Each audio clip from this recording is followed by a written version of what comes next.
All right, Shabbat Shalom, Shabbat Shalom. How we doing? How we doing today? Okay. Shabbat Shalom, Shabbat Shalom. How was our week? Good.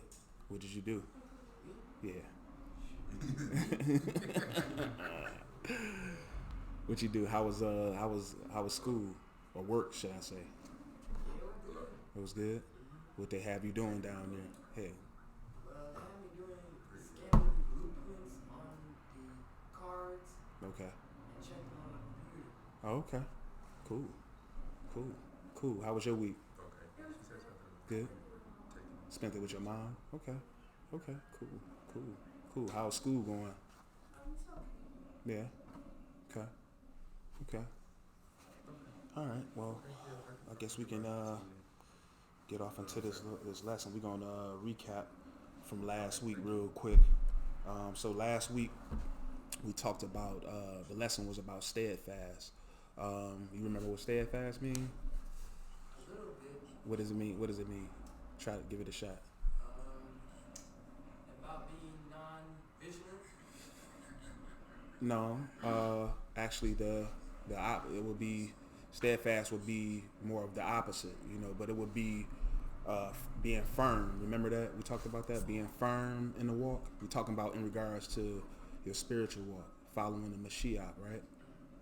So it's being firm, being unwavering. So if somebody try to get you to do something against Yah's commands, right? So then you not going to because your belief and because of your steadfastness, you would of course turn them away. Okay, so that's what it's also got something to do with being loyal, because of course when you steadfast, keeping Yah's commands, you being loyal, obedient, these type of words, you being faithful, you being dedicated, that type of thing, right? You know what example we used when we talked about? Do you remember what example we used when we talked about being steadfast from last week? It means that you're in class and paying attention. Yeah. That's an example. We also talked about Job as well. Now Job was afflicted; everything was taken away from him. He ended up getting a disease. He ended up losing his whole family, and then his wife tried to get him to blaspheme the Father, and he still never turned against the Father, even through his affliction, right? Right. So he stayed diligent. All right. He remained steadfast in that way, showing his loyalty for the Father even through the toughest times. Okay.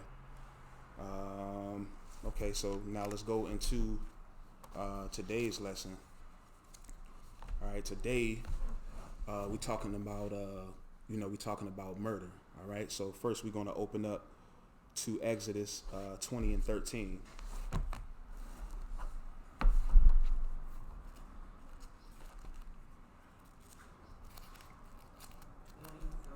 13. Yeah. All right. So Exodus chapter 20 and verse 13. Thou shalt not kill. All right. Thou shalt not kill. Now, what does that mean? It means you should not kill people or murder people. Well, yeah, it's along those lines. What do you think? What do you think it means?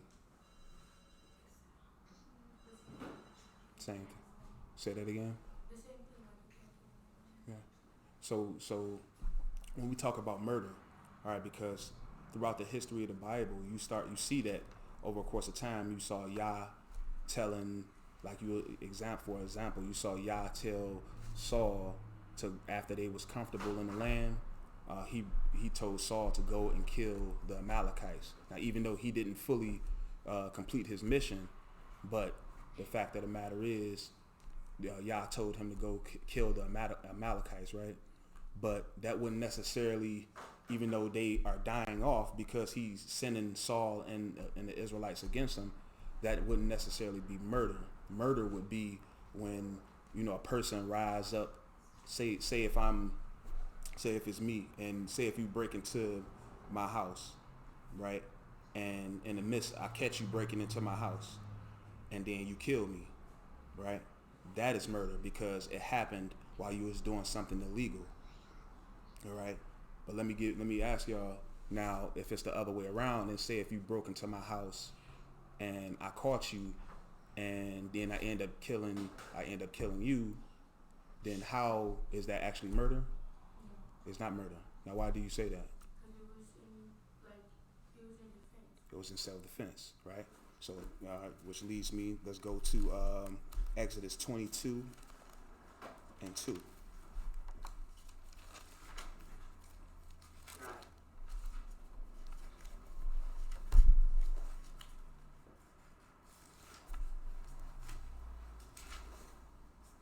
All right. So, you there? Yeah. Okay.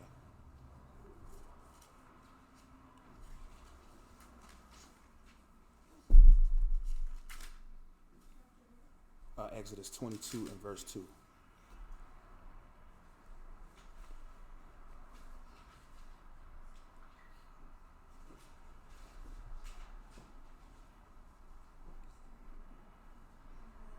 Okay. Exodus chapter 22 and verse 2. If a thief be found breaking up and be smitten that he die, there shall no blood be shed for him. All right. So if a thief be found breaking up that he shall die, there shall be no blood shed for him. All right. So it's not a crime that he broke into a house and that he actually got caught and got murdered in the midst of a scuffle. Okay. That's not that wouldn't be considered murder. Like, say if we deal with like David and how David went up against Goliath. Yeah, he killed him, but under the confines of the law, that wouldn't necessarily be murder because he was defending his country. At this particular time, the Most High had even went and had even anointed him, getting him ready to be the king, even though Saul was still the king at that time. But David was going through a period where he was kind of proving himself as well, and he went through and he killed Goliath to help to free the bond of the Philistines, because at that time Israel was struggling with the Philistines. So, but that's not murder though. You know, murder is when you say it. You know, again, like if you have an issue with me, right? We have an issue, and so you really go home and you think about it, like, man, I'm gonna kill him. All right. Maybe say if I'm your next door neighbor or something like that, and I bumped against your car. We have an argument. We both go our separate way. Then all of a sudden, you know, you get in your mind like, you know what? I'm gonna kill him or I'm gonna kill her. And you see me the next day, and then you come and you kill me, whatever which way you would do it. Then that's murder because it's premeditated. Right? You went home and thought about it. Instead, you didn't pray to the Most High to try to, lower that anger. What you did was you ended up, letting it sit and fester, and you went ahead and acted on it. All right. Say if, go ahead. Huh? So, yeah.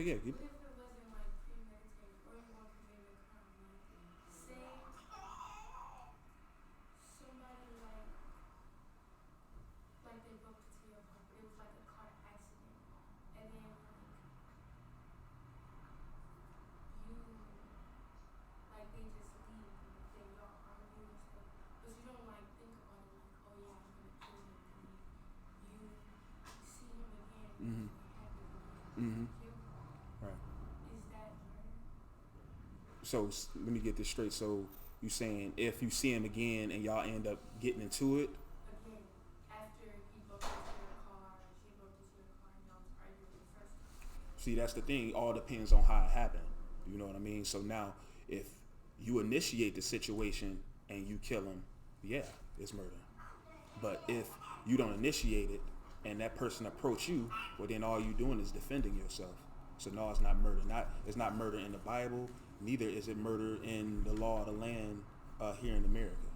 All right, that would be self-defense. You will have to explain yourself, yeah, And of course, at that time they did too, because they had judges that would hearken like diligently and try to make sure that you didn't commit murder. All right, they took that very serious. So no, that wouldn't be murder. So it all depends on how it happens. You know what I mean? So let's get some examples of what murder actually is, though. So let's go to Genesis 4 and 8.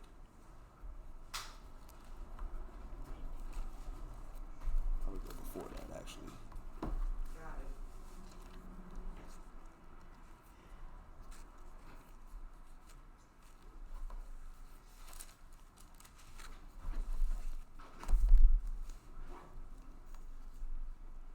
All right, this is, as a matter of fact, let me see.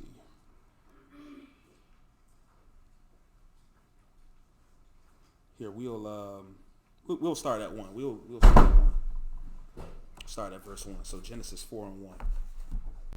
All right, it says, and Adam knew Eve his wife, and she conceived and bare Cain, and said, I have gotten a man from Yahuwah.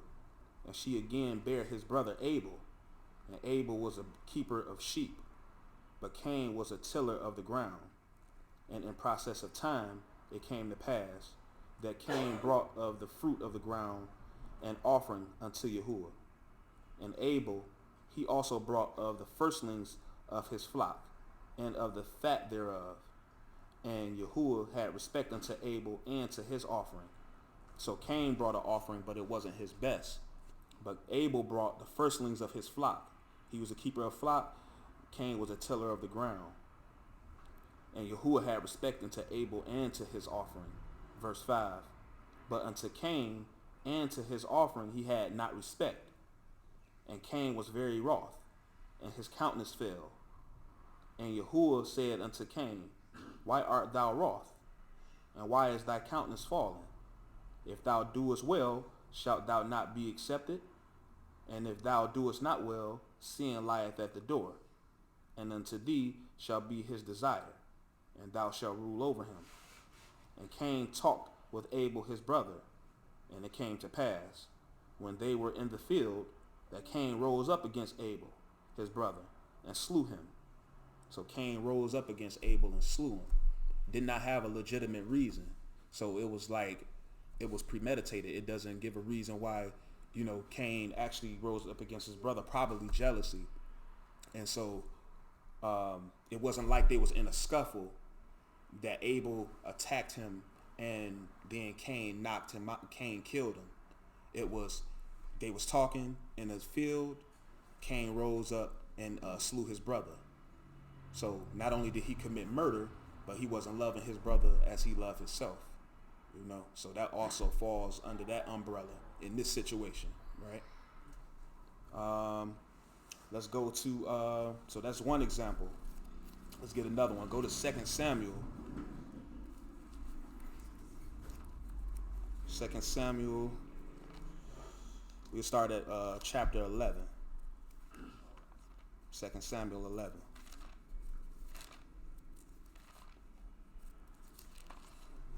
Chapter 11. Yep.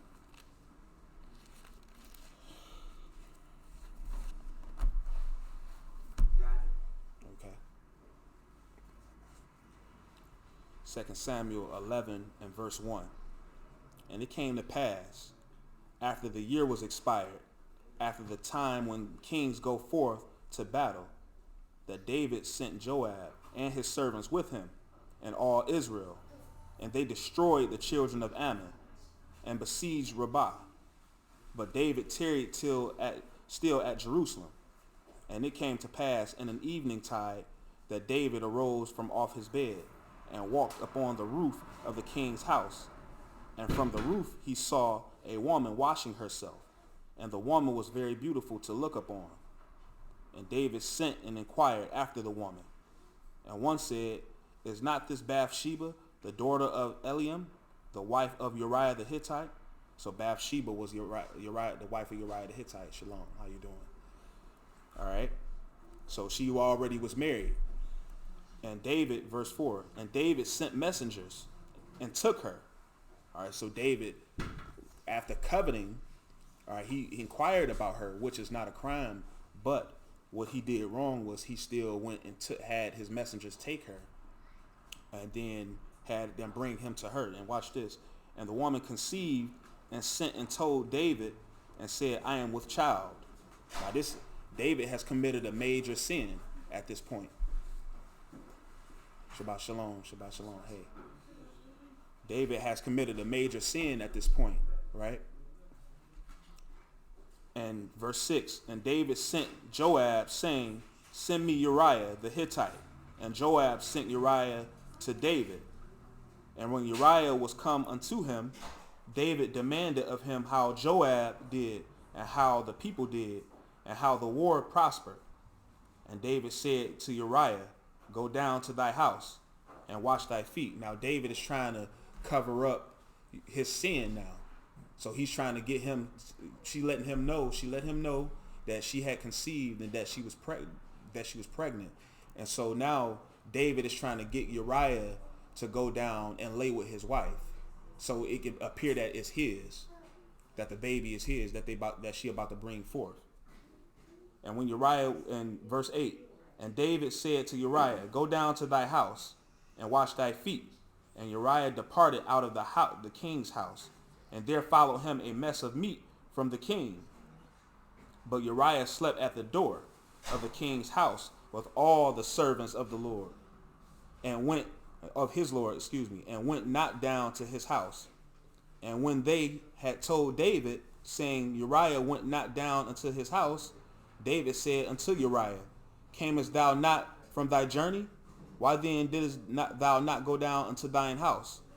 And Uriah said unto David, the ark in Israel and Judah abide in tents, and my lord Joab and the servants of my lord are encamped in the open fields. Shall I then go into mine house to eat and to drink, and to lie with my wife? As thou livest, and as thy soul liveth, I will not do this thing. So what's going on here is Uriah is displaying his loyalty to King David. All right, they in the war right now, and he's not willing to leave his side until everything is taken care of. All right, he's showing his loyalty. So in essence, he's showing that he's David's brother. All right, through his loyalty. All right, because it's one manner of law for all people, whether they strangers or they are the children of Israel. It's only one manner of law. So once the stranger decides to live amongst Israel, he's a part of that family. He's a part of that congregation. Okay? Not necessarily by blood, but because he decided to keep the covenant. And so verse 14, and it came to pass in the morning that David wrote a letter to Joab and sent it by Uriah. Now look how he did. He sent the letter by Uriah and said, and the letter is actually about him, but of course Uriah, out of respect, does not read the letter, so he don't know what's about to happen. And he wrote in the letter, verse 15, and he wrote in the letter, saying, set ye Uriah in the forefront of the hottest battle, and retire ye from him, that he may be smitten and die. So look at this plot. All right, so even though David didn't necessarily commit the murder, he's conspiring or plotting to commit murder. All right, so what that means is he's working. When I say plotting or conspiring, what that means is he's working with somebody to go and commit a murder. All right, so he didn't necessarily do it himself, but he wrote a letter to Joab. Joab is a part of the conspiracy or the plot to do this thing too, and then they put him in the battle where the battle is the worst, and you know they both set him up to get killed. All right, so they both have blood on their hands. Okay, verse 17. Verse 16, and it came to pass when Joab observed the city that he assigned Uriah unto a place where he knew that valiant men were. And the men of the city went out and fought with Joab. And there fell some of the people of the servants of David. And Uriah the Hittite died also. Then Joab sent and told David all the things concerning the war, and charged the messengers, saying, when thou hast made an end of telling the matters of the war unto the king, And if so be that the king's wrath arise, and he say unto thee, wherefore approached ye so nigh unto the city when ye did fight? Knew ye not that they would shoot from the wall? Who smote Abimelech, the son of Jerubasheth? Did not a woman cast a piece of a millstone upon him from the wall, that he died in Thebez? Why went ye nigh the wall? Then say thou, thy servant Uriah the Hittite is dead also. All right, so they put a full plan to kill Uriah the Hittite. All right, now like I said, just because David didn't shoot the arrow doesn't mean that he's not guilty in this crime, right? All right, so slide down to chapter 12. Now let's see what happens to David because of his crime. All right, chapter 12 and verse 1. And Yahuwah sent Nathan unto David. Nathan is a prophet, okay?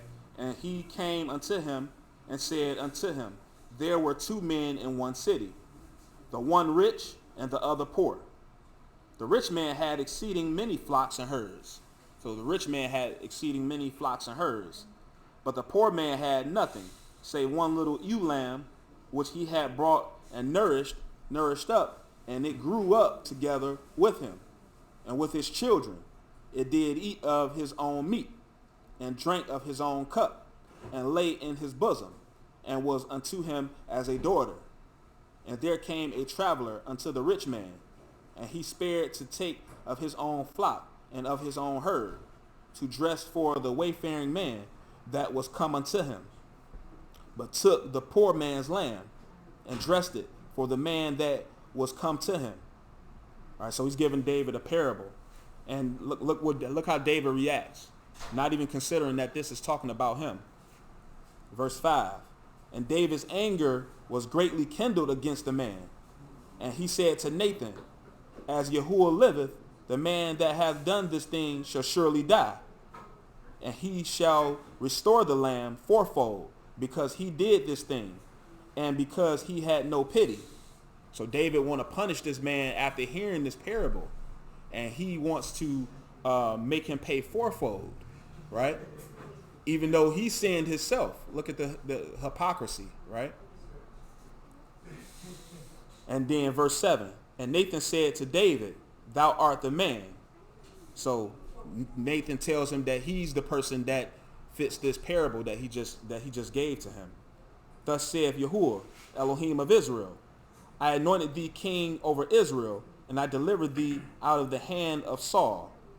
And I gave thee thy master's house and thy master's wives into thy bosom. All right, so that's David. That's the rich man when you think about the parable. All right, he gave him his master's wife, which was Saul's wives, and his Saul's household. Right? And gave thee the house of Israel and of Judah. So he gave him the whole nation of Israel to rule over. David is the king at this point. And if that had been too little, I would more have given unto thee such and such things. So he would have given David whatever he wanted, right? This is what the Most High is telling him through Nathan the prophet.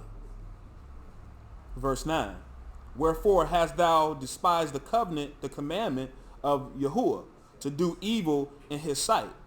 Thou hast killed Uriah the Hittite with the sword. See that? So again, I pointed out earlier that he didn't actually commit the crime himself, right?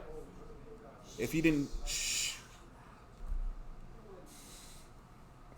I mentioned earlier that he didn't commit the actual murder with him shooting the actual arrow, but he still committed the murder because of the conspiracy, because he made a plan with Joab to put him in the worst part of the battle, and then Uriah ended up getting killed along with a few other men. But see, the reason he did it was to cover up his sin, right? So verse 9, wherefore hast thou despised the commandment of Yahuwah to do evil in his sight? Thou hast killed Uriah the Hittite with the sword, and hast taken his wife to be thy wife, and hast slain him with the sword of the children of Ammon. So he's blaming him for slaying him with the children, because they was going against the Ammonites. That was they the enemy at that time. And so he's blaming David. David is the head, right? Verse 10. Now therefore the sword shall never depart from thine house, because thou hast despised me, and hast taken the wife of Uriah the Hittite to be thy wife.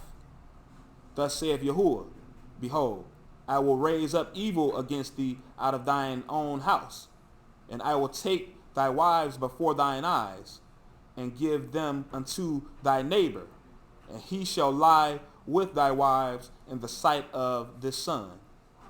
For thou didst it secretly, but I will do this thing before all Israel and before the sun.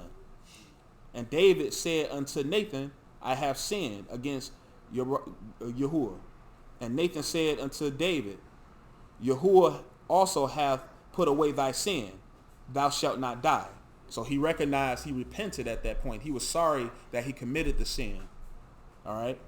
Verse 14. Howbeit, because by this deed thou hast given great occasion to the enemies of Yahuwah to blaspheme, the child also that is born unto thee shall surely die. All right. So the reason the enemy would blaspheme is because they would make fun. You got to understand, Israel was put on a pinnacle. They was given Yah's laws.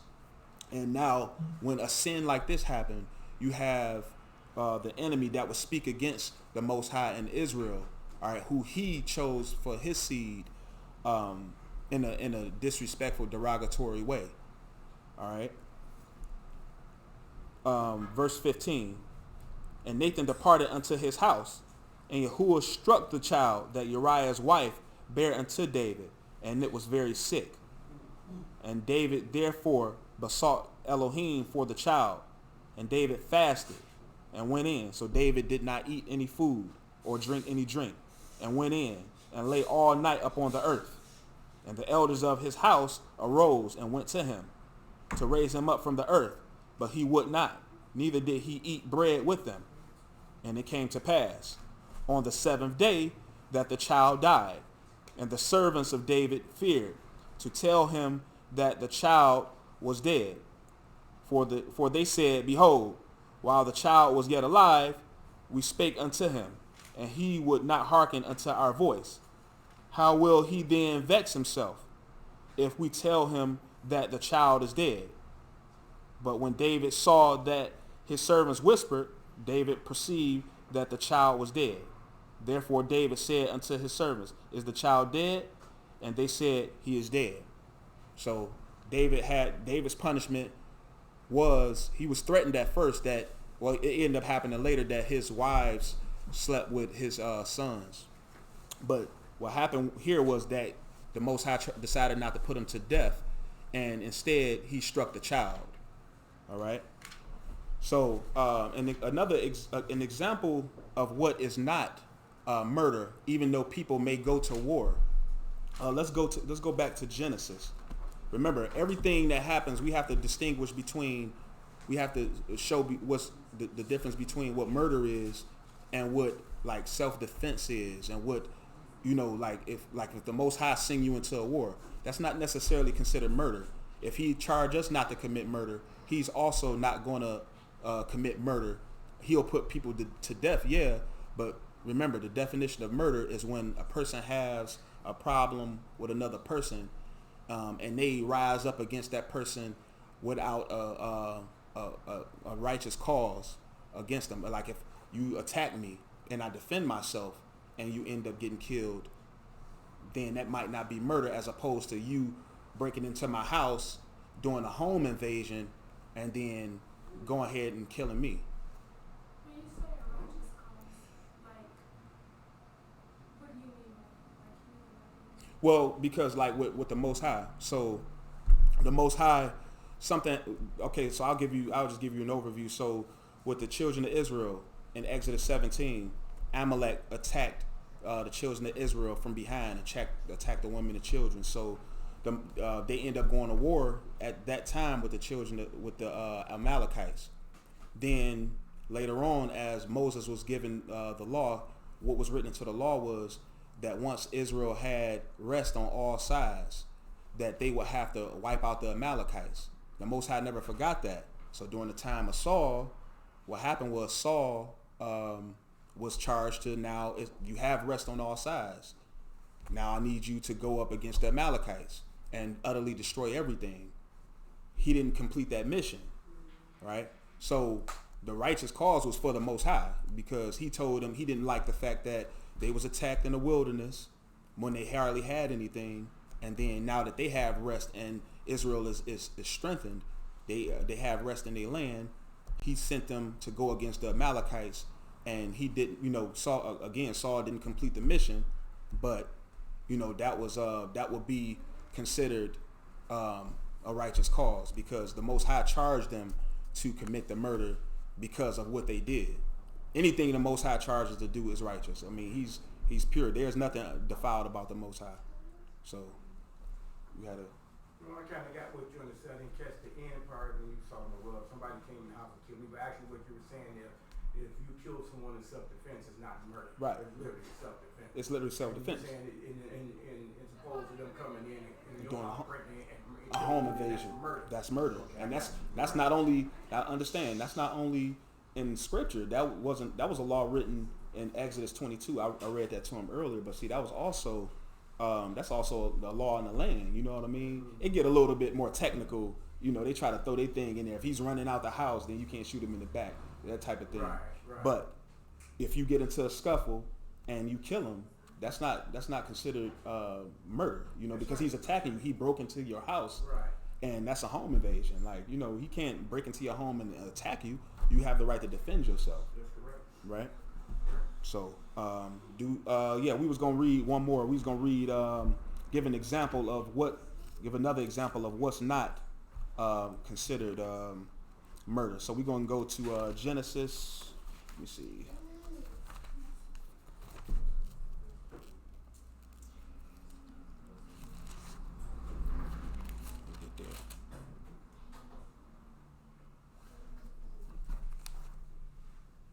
All right, go to Genesis 14 and 12.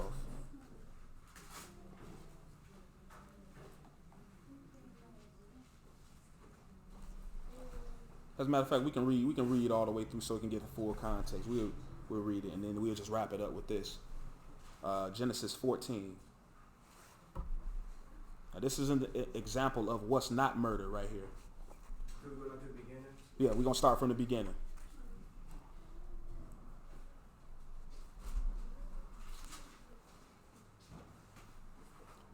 Genesis chapter 14 and verse 1.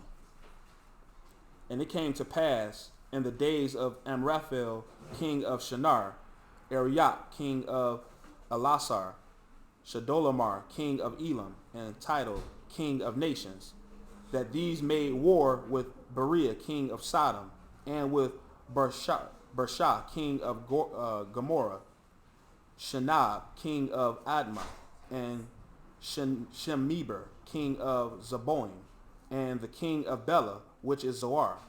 All these were joined together in the vale of Siddim, which is the salt sea. 12 years they served Shadolamar, and in the 13th year they rebelled.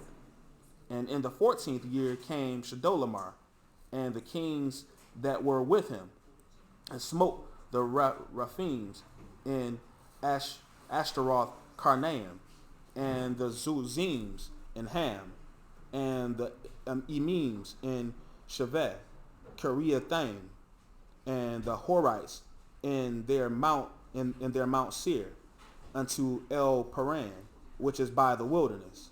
Verse 7. And they returned and came to En Mishpat, which is Kadesh, and smote all the country of the Amalekites, and also the Amorites that dwelt in Hazezon Tamar. And there went out the king of Sodom, and the king of Gomorrah, and the king of Admah, and the king of Zeboim, and the king of Bela. The same is Zoar. And they joined battle with them in the vale of Siddim. So they joined battle with all these other kings. These kings is going against each other, right? All right. With Shadolamar, the king of Elam, and with Tidal, king of nations, and Amraphel, king of Shinar, and Arioch, king of Elisar, 4 kings with 5.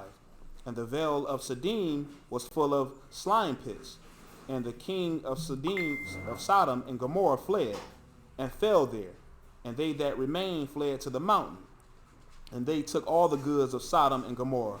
So Sodom and Gomorrah lost the battle and all their victuals and went their way. And they took Lot, Abram's brother's son, who dwelt in Sodom, and his goods, and departed. So they took Lot and his goods and departed. All right. And there came one that had escaped and told Abram the Hebrew, for he dwelt in the plain of Mamre, the Amorite, brother of Eshcol, and brother of Aner. And these were confederate with Abraham, or Abram. And when Abram heard that his brother was taken captive, he armed his trained servants. All right, so Abram had trained servants amongst his household. And we heard that his brother was taken captive. He armed his trained servants, born in his own house, 318, and pursued them unto Dan. And he divided himself against them, and he and his servants by night, and smote them, and pursued them unto Hobah, which is on the left hand of Damascus. And he brought back all the goods, and also brought again his brother Lot, and his goods, and the women also, and the people.